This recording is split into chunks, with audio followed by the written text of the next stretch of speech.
Muy buenos días, un saludo muy especial a la amable audiencia de este prestigioso programa del Magisterio que cada sábado llega a ustedes con diferentes informaciones de carácter político, pedagógico, educativo y ético.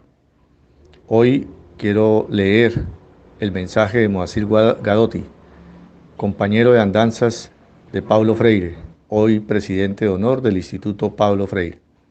El texto se titula ¿Por qué celebrar el centenario de Freire?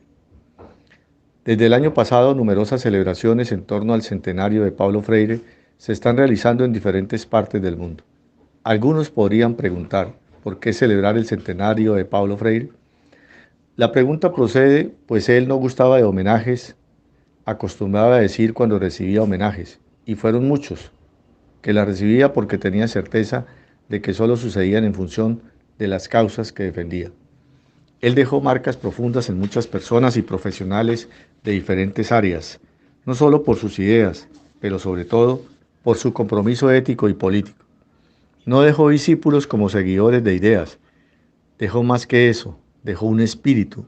Para seguirme, no deben seguirme, decía él.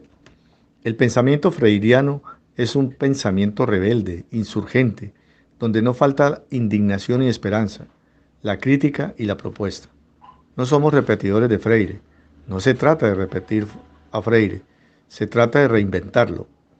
Paulo Freire confesó una vez que se consideraba como un niño conectivo. Esa característica no era solo personal, era también epistemológica y política. La concepción freiriana de la conectividad está estampada en el epígrafe de su libro más conocido, Pedagogía del oprimido.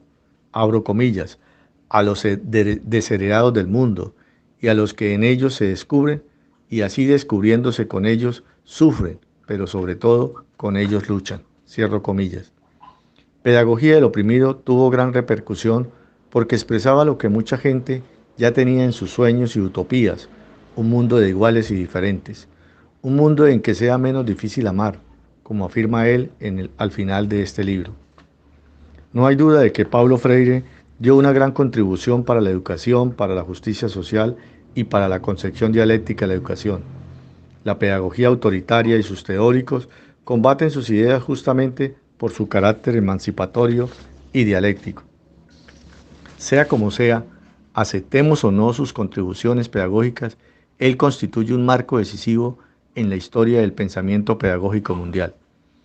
Las ideas de Paulo Freire continúan válidas, no solo porque aún precisamos de más democracia, más ciudadanía y más justicia social, sino porque la escuela y los sistemas educativos se encuentran hoy frente a nuevos y grandes desafíos. Paulo Freire tiene mucho que contribuir a la reinvención de la educación actual. Esa reinvención de la educación pasa por la recuperación de los educadores como agentes y sujetos del proceso de enseñanza-aprendizaje y de la práctica educativa. Esa reinvención pasa por la educación como práctica de la libertad, como sostenía Freire, para pelear por más justicia. La reinvención de la educación solo puede ser obra de un esfuerzo colectivo, colaborativo, plural, no sectario, pensando en una transición gradual para otras formas de concebir los sistemas educativos, su planificación, su gestión y monitorización, sus parámetros curriculares, si queremos dar una contribución significativa para la construcción de nuevas políticas públicas de educación. Los educadores y educadoras pueden y deben ser los principales protagonistas de esa reinvención. El cambio precisa partir de lo vivido, de lo experimentado, de lo que está en proceso, de la reflexión crítica sobre la práctica, como decía Freire. De nada sirve instrumentalizar mejor a las personas para buscar ser mejor que las otras. La vida, para ser plena, precisa ser vivida en la plenitud del saber, del ser, del sentir. Precisamos formarnos para la sensibilidad, para la emoción y la imaginación, para más allá de la ciencia y el conocimiento. Paulo Freire defendía el saber científico sin despreciar la validez del saber popular, del saber primero. Decía que no podemos mudar la historia sin conocimientos, pero que tendríamos que educar el conocimiento para colocarlo al servicio de la transformación social. Educar el conocimiento por el entendimiento de la politicidad del conocimiento, entender el sentido histórico y político del conocimiento. La utopía es una categoría central del pensamiento de Paulo Freire. Por eso, Él se opuso diametralmente a la educación neoliberal, pues el neoliberalismo rechaza el sueño y la utopía, como afirma en su pedagogía de la autonomía. El neoliberalismo no solo rechaza el sueño y la utopía, él también rechaza el saber de los docentes, reduciéndolos a meros repasadores de informaciones, como máquinas de reproducción social, excluyéndolos de cualquier participación del debate sobre los fines de la educación. La educación neoliberal no se pregunta sobre las finalidades de la educación, invirtiendo toda la energía en los medios y particularmente en la eficacia y la rentabilidad, cuantificadas milimétricamente por la evaluación. Sabemos evaluar con perfección, sin preguntarnos sobre lo que estamos evaluando. Para esa concepción de educación, los docentes no tienen conocimiento científico, su saber es inútil, es por ello que no precisan ser consultados. Ellos solo precisan conocer recetas, sin preguntarse por qué. Ellos solo sirven para aplicar nuevas tecnologías. La sala de aula pierde su centralidad y la relación profesor-alumno, o mejor, docente, docencia más dicencia, entra en declive en favor de la relación alumno-computador. Creo que el concepto de dodicencia está en sintonía con la definición de Paulo Freire como un niño conectivo. Conectividad y dodicencia forman parte de una misma visión del mundo. Él expresa la indisociabilidad del enseñar y del aprender como procesos indicotomizables en la expresión de Paulo Freire.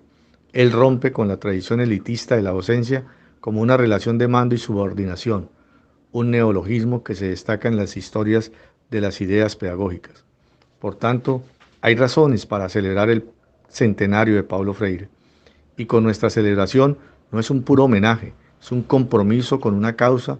Nuestra propuesta de celebración del centenario de Freire también es una invitación para un compromiso con una causa.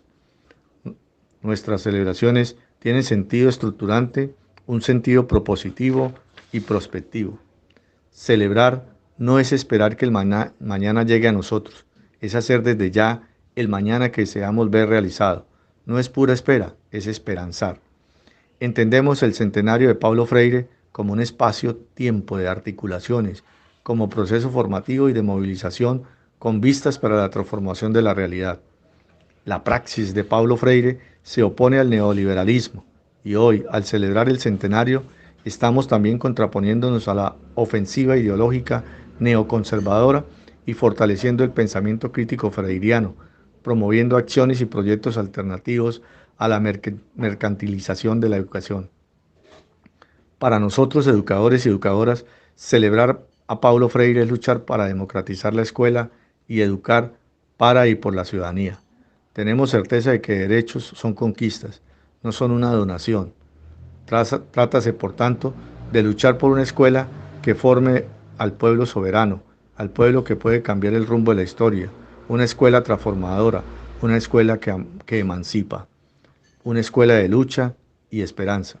Paulo Freire decía que esa escuela, la escuela ciudadana, era una escuela de compañerismo, de comunidad, que vive la experiencia tensa de la democracia. En tiempos como los que estamos viviendo hoy, de retrocesos sociales y políticos y de neoconservadurismo, precisamos de referenciales como los de Paulo Freire para ayudarnos a encontrar el mejor camino de resistencia y lucha en esta travesía. Por eso saludamos con gusto y entusiasmo estas celebraciones en torno al centenario de Paulo Freire.